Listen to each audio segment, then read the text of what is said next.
प्राध्यापक, प्रधान पाठक, सहायक शिक्षक, व्यायाम शिक्षक, लिपिक और भृत्य समेत कई कर्मचारियों को तत्काल प्रभाव से मूल संस्था में लौटने के निर्देश दिए हैं।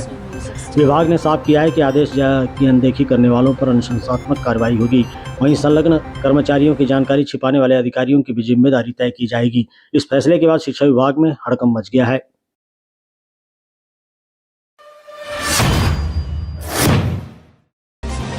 बिलासपुर के विद्यासागर एनीकट में एक दर्दनाक हादसे में 38 वर्षीय युवक की डूबने से मौत हो गई। तेज बहाव में बह गई चप्पल को पकड़ने की कोशिश में युवक के लिए जानलेवा साबित हो गया। मृतक की पहचान मुकेश उर्फ हेतराम साहू के रूप में हुई है, जो पेशे से राजमिस्त्री था। बताया जा रहा है कि घोंगा नदी के निकट पार करते समय उसकी चप्पल पानी में बह गई।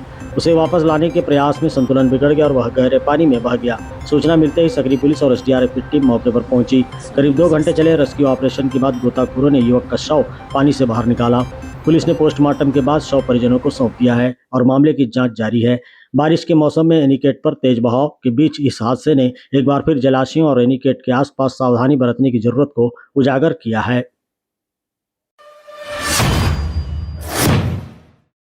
फिलहाल इतना ही। अगर आपको हमारा यह बुलेटिन पसंद आया है तो हमारे चैनल को सब्सक्राइब करना ना भूलें। नमस्कार।